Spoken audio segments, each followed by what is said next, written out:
रहमतुल्लाहि बरकातुहू। बिस्मिल्लाहिर्रहमानिर्रहीम। अल्हम्दुलिल्लाहि रब्बिल आलमीन वस्सलातु वस्सलामु अला अशरफिल मुरसलीन व अला आलिहि व स्वह्बिहि अजमईन, अम्मा बाद। தமிழக முஸ்லிம் ஜமாஅத்தின் சார்பாக புனித ரமலானை முன்னிட்டு நடத்தி கொண்டிருக்கக்கூடிய 4வது பயான் நிகழ்ச்சி இமாம் அஹ்மது பின் ஹம்பல் ரலியல்லாஹு அன்ஹு அவர்களை பற்றியது. 4 மதுஹபுகளின் இமாம்களில் ஹதீஸ் துறையில் ஹதீஸுடைய கிதாபுகள் எழுதியவர்களில் மிக முக்கியமான இமாமாக திகழ்பவர்கள் இமாம் அஹ்மது பின் ஹம்பல் ரலியல்லாஹு அன்ஹு அவர்கள். ஹிஜ்ரி 164 பக்தாதில் பிறந்தார்கள். ஹிஜ்ரி 164 பக்தாதில் பிறந்து ஹிஜ்ரி 241 ரபியுல் அவ்வல் மாதம் 12வது நாள் அவர்கள் வஃபாத்தானார்கள்.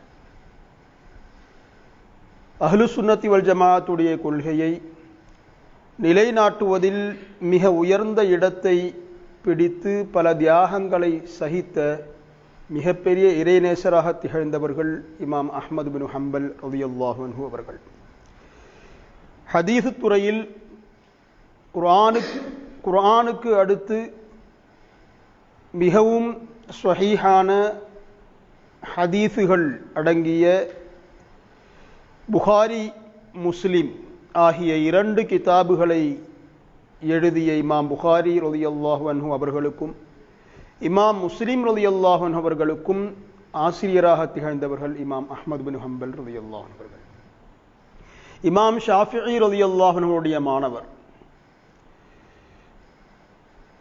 இமாம் அஹ்மது பின் ஹம்பல் ரலியல்லாஹு அன்ஹு அவர்கள் இல்மை படிப்பதற்காக கூஃபாவிலே, பஸரா, மக்கா, மதீனா, யமன், ஷாம், அல் ஜசீரா போன்ற பல நாடுகளிலும் பயணம் செய்து ஹதீஸுகளையும் கல்வி ஞானங்களையும் பெற்றுக்கொண்டார்கள்.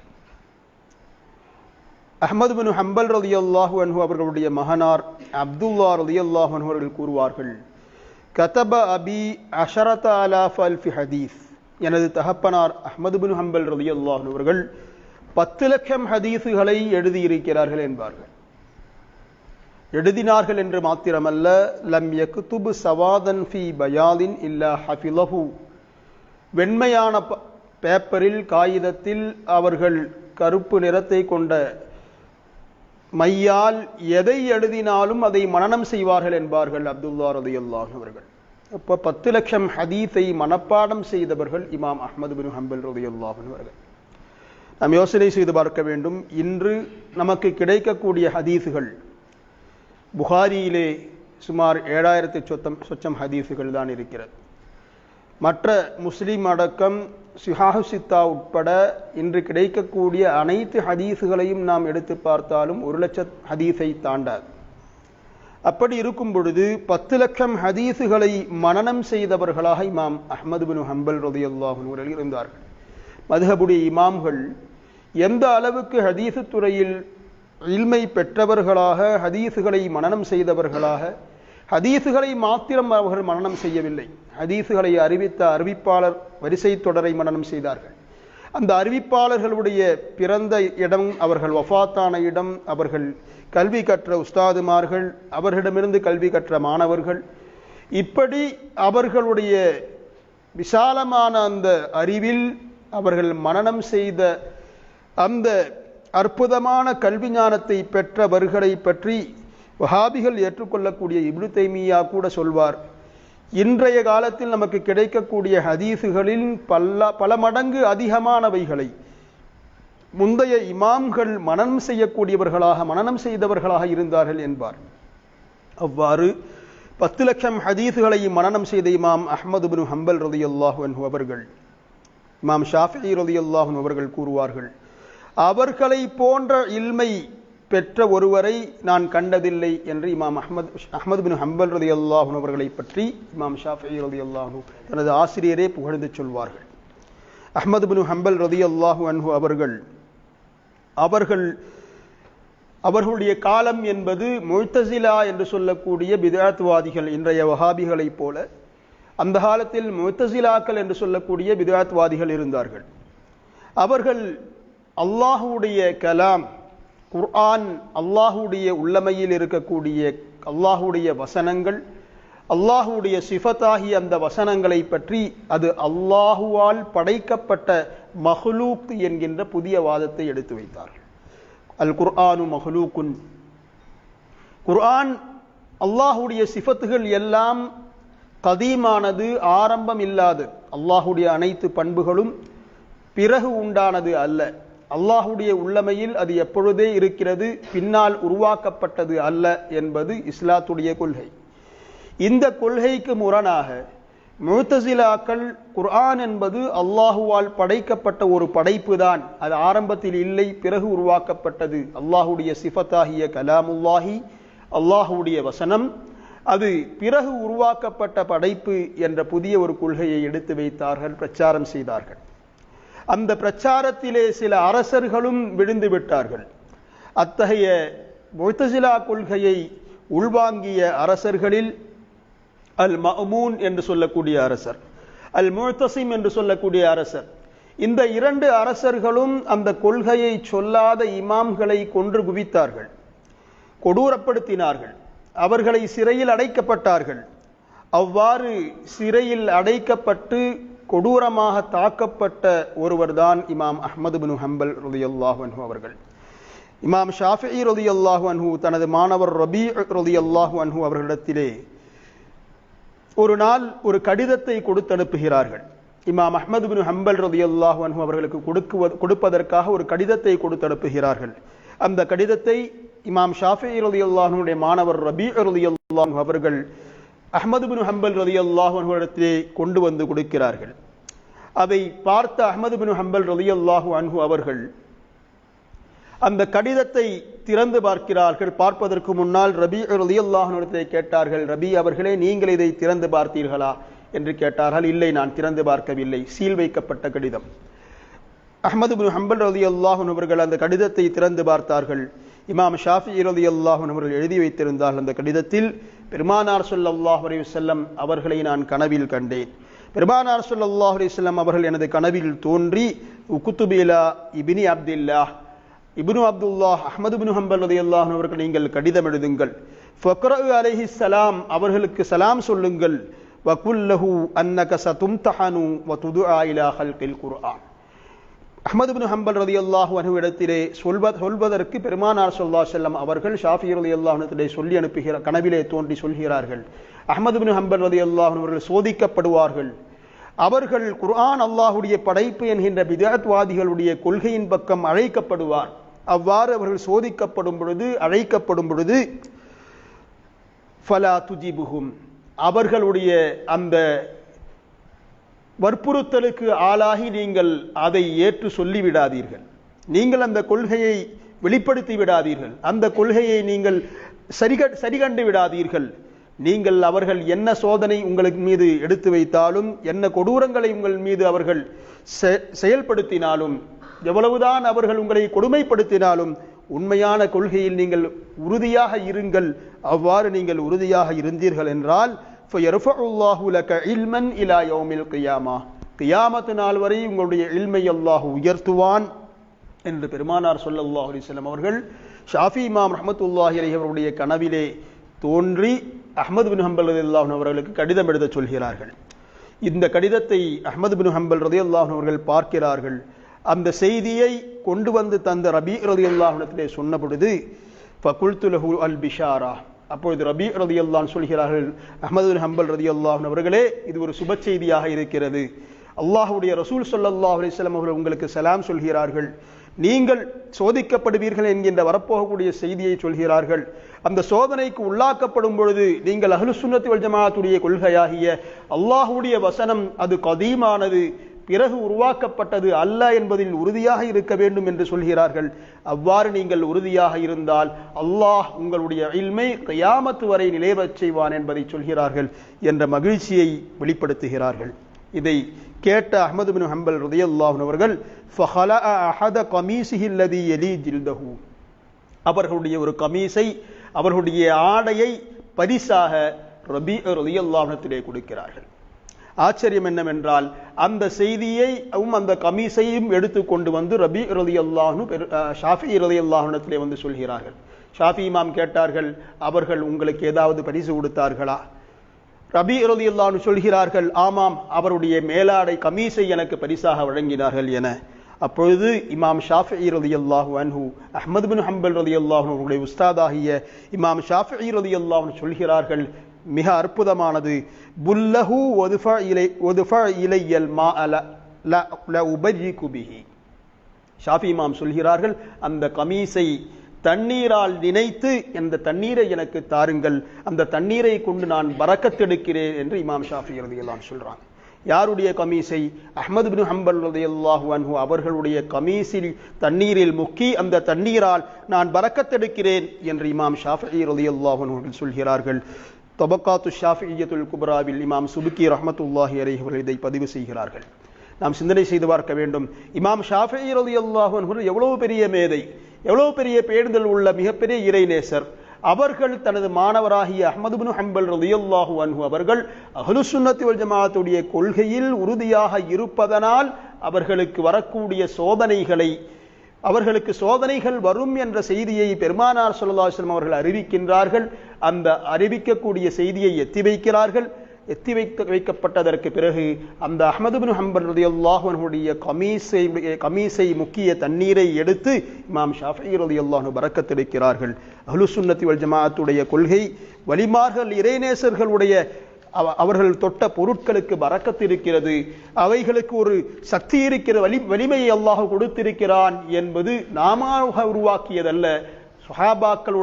சுஹாபாக்களிலிருந்து மார்க்கத்தை பயின்ற தாபிஈன்கள், அந்த தாபிஈன்களிலிருந்து மார்க்கத்தை பயின்ற தபஉ தாபிஈன்களில் இருக்கக்கூடிய இமாம்கள் காலத்திலும் அவர்களுடைய முன்னோர்கள் காலத்திலும் சுஹாபாக்கள் காலத்திலும் இருந்த அந்த கொள்கைதான் இன்றும் நாம் இருக்கிறோம் என்பது இந்த அஹ்மது பின் ஹம்பல் ரலியல்லாஹு அன்ஹுடைய இந்த சரித்திரத்தின் மூலம் நமக்கு விளங்குகிறது. அஹ்மது பின் ஹம்பல் ரலியல்லாஹு அன்ஹு அவர்கள் மிகப்பெரிய அறிஞராக இருந்தார்கள். அந்த ஊரிலே அந்த காலகட்டத்தில் அவர்களை போன்ற ஞானம் பெற்ற ஒருவர் இல்லை என்று சொல்லும் அளவிற்கு அஹ்மது பின் ஹம்பல் ரலியல்லாஹு அன்ஹு அறிஞராக இருந்தார்கள். அந்த அஹ்மது பின் ஹம்பல் ரலியல்லாஹு அன்ஹு அவர்கள் முஅ்தஸிம் பில்லாஹ் என்று சொல்லக்கூடிய அரசராலும் மஅ்மூன் என்று சொல்லக்கூடிய அரசராலும் கொடூரமாக துன்புறுத்தப்பட்டார்கள். 150 பேர். குர்ஆன் அல்லாஹுடைய படைப்பு, பிறகு உருவாக்கப்பட்டது. அல்லாஹுடைய சிஃபத்தாகிய குர்ஆன், அல்லாஹுடைய உள்ளமையில் இருக்கக்கூடிய குர்ஆன், அல்லாஹுடைய வசனங்கள் பிறகு உருவாக்கப்பட்டது என்ற முஅ்தஸிலாக்களுடைய கொள்கையை சொல்லாத காரணத்தினால் 150 பேர் மாறி மாறி அஹ்மது பின் ஹம்பல் ரலியல்லாஹு அன்ஹு அவர்களை சாட்டை வாரால் அடித்தார்கள். ஒருவர் சாட்டை வாரால் அடிப்பார், அவருக்கு பிறகு அடுத்த நபர் அடிப்பார். இவ்வாறு 150 பேர் மாறி மாறி அடித்தார்கள் என்று சரித்திரம் நமக்கு சொல்கிறது. அவ்வாறு அடித்த பொழுதும் புகாரி ரஹ்மத்துல்லாஹி சொல்வார்கள், லம்மா லுதிப அஹ்மது குன்னா பில் பஸரா. அஹ்மது பின் ஹம்பல் ரலியல்லாஹு அன்ஹுடைய மாணவர் இமாம் புகாரி ரலியல்லாஹு அன்ஹு அவர்கள் அஹ்மது பின் ஹம்பல் ரலியல்லாஹு அன்ஹு அவர்கள் பக்தாதிலே அடிக்கப்பட்ட பொழுது, அரசர்களால் கொடூரமாக தாக்கப்பட்ட பொழுது, சுன்னத் வல் ஜமாஅத்துடைய கொள்கையை விட்டுக் கொடுக்காத காரணத்தினால் தாக்கப்பட்ட பொழுது நாங்கள் பஸராவிலே இருந்தோம். பஸராவிலே இருந்த அபுல் வலீத் ரலியல்லாஹு அன்ஹு சொல்வார்கள், லவ் கான ஹாதா ஃபீ பனி இஸ்ராயீல் லகான உஹுதூஃபத்துன். பனு இஸ்ரவேலர்கள் காலத்தில் இவ்வளவு பெரிய ஒரு மேதையை, மார்க்க அறிஞரை, இறைநேசரை தாக்கப்பட்டிருந்தால் அல்லாஹுடைய அதாபு ஒட்டுமொத்தமாக இறங்கி இருக்கும்.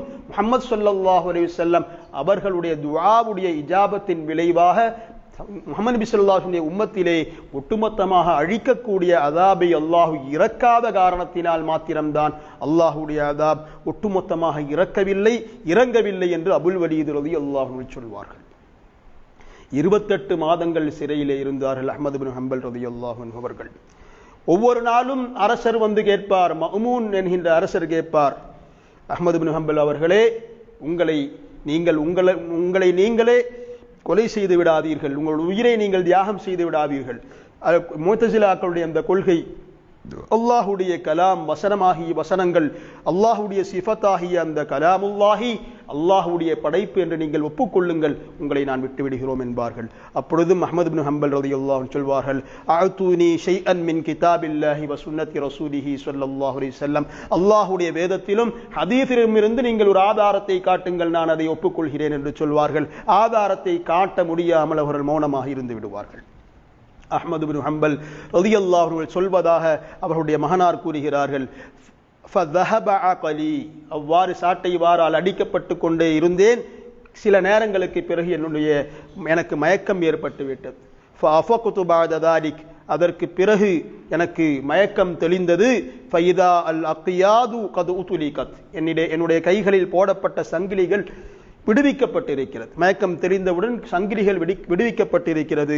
அவ்வாறு சங்கிலிகள் எல்லாம் விடுவிக்கப்பட்ட பொழுது என்ன ஆயிற்று என்று ஆச்சரியப்பட்டு நான் பார்த்த பொழுது என்னிடத்திலே என் கூட இருந்த ஒரு நபர் சொன்னார், கப்பப்னா காலா வஜ்ஹிக், உங்களுடைய முகத்தை குப்பர வைத்து உங்களை நாங்கள் துன்புறுத்தினோம், உங்களை படுக்க வைத்து உங்களை நாங்கள் கொடூரப்படுத்தினோம், கொடூரமாக உங்களை தாக்கினோம் என்று அந்த தாக்கிய அந்த காட்சியை பார்த்த ஒருவர் சொல்கிறார். ஆனால் அஹ்மத் இப்னு ஹம்பல் ரலியல்லாஹு அன்ஹு சொன்னார்கள், ஃபமா ஷஅர்து பிதாலிக், ஆனால் எனக்கு அது தெரியவில்லை, அல்லாஹ் எனக்கு மயக்கத்தை தந்து அந்த கொடூர துன்புறுத்திலிருந்து பாதுகாத்தான் என்பார்கள். வஅதூனி பிஸவீகின், அந்த கொடூர அரசர்களுடைய அடியாட்கள் அஹ்மத் இப்னு ஹம்பல் ரலியல்லாஹு அன்ஹு அவர்கள் நஃபிலான நோன்பை வைத்தவராக இருந்தார்கள். நோன்பை வைத்துக் கொண்டு இந்த துன்பத்தை தாங்கிக் கொண்டிருக்கிறார்கள். உணவை கொண்டு வந்தார்கள். ஃபகாலூ லி இஷ்ரப், அந்த உணவை கொண்டு வந்து நீங்கள் குடித்து நோன்பை விட்டு விடுங்கள், நோன்பை திறந்து விடுங்கள் என்று சொன்னார்கள். குல்து லா அஃப்திரு, நான் நோன்பை திறக்க மாட்டேன் என்று மறுத்து விட்டார்கள். 28 மாதங்கள் சிறையிலே அடைக்கப்பட்டு துன்புறுத்தப்பட்டார்கள். ஆனாலும் அவர்கள் நோன்பை விடக்கூடியவர்களாக இருக்கவில்லை. அந்த துன்புறுத்தலுக்கு பிறகு லுஹுர் தொழுகைக்கு வருகிறார்கள். வத்தமு யஸீலு ஃபீ ஸௌபிக், அஹ்மத் இப்னு ஹம்பல் ரலியல்லாஹு அன்ஹுடைய உடலிலிருந்து ரத்தம் வடிந்து கொண்டிருக்கிறது. ரத்தம் வடிய அவர்கள் தொழுகை தொழுது கொண்டிருக்கிறார்கள். அப்பொழுது ஒருவர் கேட்கிறார், நீங்கள் ரத்தம் வடிகிறதே, நீங்கள் தொழுகிறீர்களே, ரத்தம் நஜீஸ் அல்லவா என்று கேட்டபொழுது அஹ்மத் இப்னு ஹம்பல் ரலியல்லாஹு அன்ஹு சொன்னார்கள், நேரத்தின் அருமை கருதி, கலா ஆகாமல் இருப்பதற்காக, நிர்பந்த சூழலில் நேரத்தின் கண்ணியத்தை கருதி, ஃபக்கத் ஸல்லா உமரு வ ஜுர்ஹுஹு யஸஅபு தமன், உமர் ரலியல்லாஹு அன்ஹு அவர்களை கத்தியால் குத்தப்பட்ட பொழுது அவர்களுடைய அந்த காயத்திலிருந்து ரத்தம் வடிய அவர்கள் தொழுதார்களே, அதுபோல் நானும் தொழுகிறேன் என்று அஹ்மத் இப்னு ஹம்பல் ரலியல்லாஹு அன்ஹு சொல்வார்கள். அவர்கள் முதலாக சாட்டையால் அடிக்கப்பட்ட பொழுது பிஸ்மில்லாஹ் என்று சொன்னார்கள். ஃபலம்மா ضرب الثاني, இரண்டாவது முறை மீண்டும் அடிக்கப்பட்ட பொழுது லா ஹவ்ல வலா குவத்த இல்லா பில்லாஹ் என்றார்கள். மூன்றாவது அடிக்கப்பட்ட பொழுது சுன்னத் வல் ஜமாஅத்துடைய கொள்கையை உரக்கச் சொன்னார்கள். அல் குர்ஆனு கலாமுல்லாஹி கைரு மஹ்லூக், குர்ஆன் அல்லாஹ்வுடைய வசனம். அல்லாஹ்வுடைய வசனம் என்பது அல்லாஹ்வுடைய உள்ளமையில் இருக்கக்கூடிய பண்பு. அந்த அல்லாஹ்வுடைய சிஃபத்தாகிய குர்ஆன் கலாமுல்லாஹ், அல்லாஹ்வுடைய வசனம் என்பது பிறகு உருவாக்கப்பட்டதல்ல, அது அல்லாஹ்வுடைய சிஃபத் என்ற கொள்கையை உரக்கச் சொன்னார்கள். ஃபலம்மா ضرب الرابع, நான்காவது முறையும் அடிக்கப்படும் பொழுது சொன்னார்கள், லன் யுஸீபனா இல்லா மா கதபல்லாஹு லனா, அல்லாஹ் எதை நம்மின் மீது விதித்திருக்கிறானோ அது மட்டுமே நம்மை அடையும், அல்லாஹ் விதிக்காத ஒரு சோதனை நம் மீது அடையாது, நம்மை தீண்டாது என்ற குர்ஆனுடைய வசனத்தை ஓதினார்கள். எந்த சோதனைகளின் உள்ளாக்கப்பட்ட பொழுதும் அவர்கள் இது அல்லாஹ்வுடைய முன்கூட்டி இருக்கக்கூடிய தீர்மானம் என்ற கலா கதிரிலே பொருந்தியவர்களாக, அல்லாஹ்வுடைய அந்த கலாயிலே விதியிலே திருப்தி அடைந்தவர்களாக இருந்தார்கள். அவ்வாறு சாட்டையால் அடிக்கப்பட்டு கொண்டிருக்கும் பொழுது அவர்கள் உடுத்த ஆடை அவிழ்ந்து அவர்களுடைய அவுரத்து தெரியும் நிலைக்கு சென்று விடுகிறது, தெரிய போகக்கூடிய நிலை நெருங்குகிறது. அப்பொழுது அவர்களோடு இருந்தவர் சொல்கிறார்கள், அவர்கள் வானத்தை நோக்கி உதடுகளை அசைத்தார்கள். கீழே சென்று கொண்டிருந்த அவுரத்து வெளிப்படுமோ என்ற நிலைக்கு அஞ்சக்கூடிய அவருடைய ஆடை மீண்டும் தானாகவே திரும்ப வந்து கட்டிவிடுகிறது. அவருடைய வேட்டி தானாகவே திரும்ப கட்டிவிடுகிறது. 7 நாட்களுக்கு பிறகு அவரிடத்திலே ஒருவர் வந்து கேட்கிறார், நீங்கள் ஏதோ உதடிலே அசைத்தீர்கள் வானத்தை நோக்கி, அவிழப்போகிய உங்களுடைய ஆடை திரும்ப தானாகவே கட்டிவிட்டதே, நீங்கள் என்ன சொன்னீர்கள், என்ன செய்தீர்கள் என்று கேட்டபொழுது அவர்கள் சொன்னார்கள், நான் இவ்வாறு துஆ செய்தேன், அல்லாஹும்ம இன்னி அஸ்அலுக பிஸ்மிக்கல்லதி மலஅத பிஹில் அர்ஷ இன் குன்த தஅலமு அன்னி அலா ஸவாப், யா அல்லாஹ் உன்னுடைய அரிசை நீ நிரப்பிய உன்னுடைய திருநாமத்தை கொண்டு நான் கேட்கிறேன். நான் இருக்கும் கொள்கை உண்மையாக இருந்தால் ஃபலா தஹ்தகிலி சித்ரா, என்னுடைய ஔரத்தை நீ வெளிப்படுத்தாதே, என்னுடைய ஔரத்தை நீ வெளிப்படுத்தி என்னை நீ கேவலப்படுத்தி விடாதே என்று நான் துஆ செய்தேன். அந்த துஆவை அல்லாஹ் கபூல் செய்தான். அவிழ்ந்து கொண்டிருந்த என்னுடைய வேட்டி தானாகவே அது கெட்டி மீண்டும் என்னுடைய ஔரத்தை பாதுகாக்கப்பட்டது என்பதாக இமாம் அஹ்மது பின் ஹம்பல் ரலியல்லாஹு அன்ஹு சொல்கிறார்கள். அந்த காலத்தில் அஹ்லு சுன்னத்தி வல் ஜமாஅத்துடைய கொள்கையை உறக்கச் சொன்னதற்காக அஹ்மது பின் நஸ்ருல் ஹஸாஇ ரலியல்லாஹு அன்ஹு அவர்கள் ஷஹீதாக்கப்பட்டார்கள், கொலை செய்யப்பட்டார்கள். அவ்வாறு சுன்னத் வல் ஜமாஅத்துடைய இமாம்களையும் மிகப்பெரிய அறிஞர்களையும் கொலை செய்த நபர்களை அல்லாஹு தஆலா அந்த காலத்திலேயே துண்டு துண்டாக அவர்களும் கொலை செய்யப்பட்ட சம்பவங்களை அந்த சமுதாயத்திற்கு முன்னால் அல்லாஹ் வெளிப்படுத்தினான். இவ்வாறு தீண்ட தியாக வரலாறை கொண்ட அஹ்மது பின் ஹம்பல் ரலியல்லாஹு அன்ஹு ஜனாசா தொழுகைக்கு 10 லட்சம் மூமின்கள் கலந்து கொண்டார்கள். பகுதாதிலே 10 லட்சம் மூமின்கள் கலந்து கொண்ட மிகப்பெரிய ஜனாசா தொழுகை. அது போன்ற ஒரு அறிஞருடைய ஜனாசாவிற்கு கூட்டம் இதுவரைக்கும் சேர்ந்திடாத அளவிற்கு 10 லட்சம் மூமின்கள் ஜனாசா தொழுகையிலே கலந்து கொண்டார்கள். அந்த கூட்டத்தை பார்த்து 20,000 யூத கிறிஸ்துவர்கள் இஸ்லாத்தை ஏற்றுக்கொண்டார்கள்.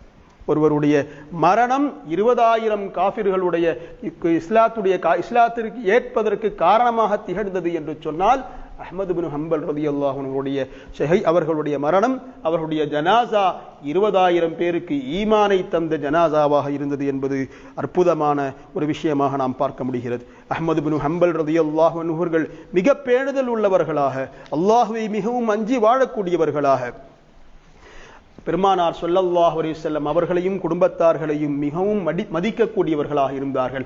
மௌமூன் என்கின்ற அரசனால் கொடூரமாக தாக்கப்படும் பொழுதும் அல்லாஹ்விடத்திலே மௌமூனுக்காக துஆ செய்தார்கள், அந்த அரசருக்காக துஆ செய்தார்கள். கேட்ட பொழுது அவர்கள் அல்லாஹ்வுடைய ரசூல் ஸல்லல்லாஹு அலைஹி வஸல்லம் அவர்களுடைய சச்சா அப்பாஸ் ரலியல்லாஹு அன்ஹுடைய பரம்பரையில் வருபவர்கள், நாளை மறுமையில் நான் காரணமாக பெருமானார் ஸல்லல்லாஹு அலைஹி வஸல்லம் அவருடைய குடும்பத்தில் வரக்கூடிய ஒரு நபருக்கு ஏதாவது கேவலம் ஏற்படுவதை நான் விரும்பவில்லை என்று சொன்னார்கள் அஹ்மது பின் ஹம்பல் ரலியல்லாஹு அன்ஹு அவர்கள். எந்த அரசரால் தாக்கப்பட்டார்களோ அந்த அரசருக்காக துஆ செய்தார்கள். காரணம், அவர்கள் ஒரு வகையில் பெருமானார் ஸல்லல்லாஹு அலைஹி வஸல்லம் உடைய குடும்பங்களில் அப்பாஸ் ரலியல்லாஹு அன்ஹுடைய பரம்பரையில் வருகிறார் என்கின்ற ஒரே காரணத்திற்காக. அத்தகைய மாபெரும் மேதையாகிய அஹ்மது பின் ஹம்பல் ரலியல்லாஹு அன்ஹு போன்ற அல்லாஹ்வுடைய திருப்தியை நாடிய உலமாக்கள், அறிஞர்கள், இமாம்கள் அவர்கள் காட்டி தந்த அஹ்லு சுன்னத் வல் ஜமாஅத்துடைய கொள்கையில் நிலைத்திருக்கக்கூடிய தௌஃபீக்கை அல்லாஹ் வழங்குவானாக. அவர்களுடைய பரக்கத்தினால் அல்லாஹு தஆலா புனிதமான இந்த ரமலானிலே நாம் செய்த எல்லா பாவங்களையும் அல்லாஹ் மன்னித்து ரமலான் நமக்கு சாட்சி பகரக்கூடிய ரமலானாக அல்லாஹ் கபூல் செய்வானாக. வாஹிரு தாவானா அல்ஹம்துலில்லாஹி ரப்பில் ஆலமீன். அஸ்ஸலாமு அலைக்கும் வரஹ்மத்துல்லாஹி வபரகாத்துஹு.